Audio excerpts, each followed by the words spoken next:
Hi guys! Welcome back to my channel. It's me, Mia Moore, ang nagsasabing hindi lahat ng laro ay basta laro lang. So for today's video, bago ko nga umpisahan kung ano talaga ang ipapakita ko sa inyo sa video na ito, ay gusto ko muna kayong i-tour dito sa world ni Agribaron. Since ang palagi nyo lang nakikita sa akin ay itong mga lands at chicken. So ayan, meron ditong mga island, ganyan, and meron din dito sa side na to na ducks, bees, rabbits, sheep, peacock, and even rooster, meron din sila.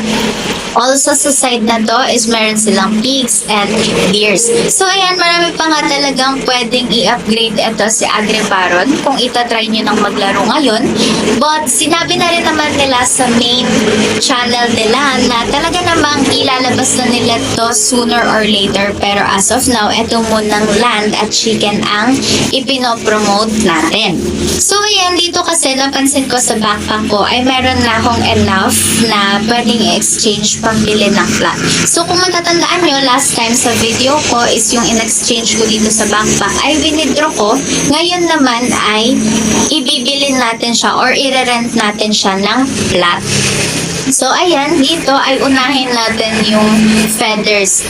Syempre, hindi pala pwede kasi dito muna tayo sa ear of wheat. Unahin natin yung ear of wheat. So, yung 121 ear of wheat natin ay magiging 12.1. So, ayan, process lang natin siya.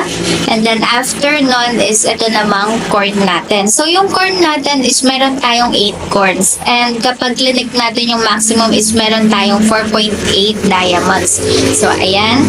Next natin is yung chicken feathers. So, merong 36 chicken feathers and magiging 45 diamonds ito. So, yan, click lang din natin yung processing. And then, ayan, na-process na natin yung mga plants na meron tayong available. So, ngayon is ipapakita ko naman sa inyo kung paano natin to i-exchange sa market para yung diamonds natin is maging gold coins para maipangbili natin or maipang-rent natin ng plat. So, ayan, click lang natin dito. 62 diamonds. Yan. And yung 62 diamonds natin is magiging 60.14 dahil meron tayong 3% handling fee. So, yan. Confirm instant exchange na natin and then, ayan, nasa gold coins na natin siya. So, may total of 65.62 gold coins na tayo. So, paano tayo makakapagtanim dito kung meron tayong mga ganyan-ganyan na nakatanim? So, first, i-click lang natin yan and then, i-click natin tong pala and then, i-upgrade natin siya through that thread na nakita nyo kanina. So, ayan. Ayan, upgraded na yung plot natin. And then, ngayon, bibili naman tayo ng corn seeds na itatanim natin. So, ayan. Purchase lang natin isa since meron pa naman tayong enough gold coins. So, ayan.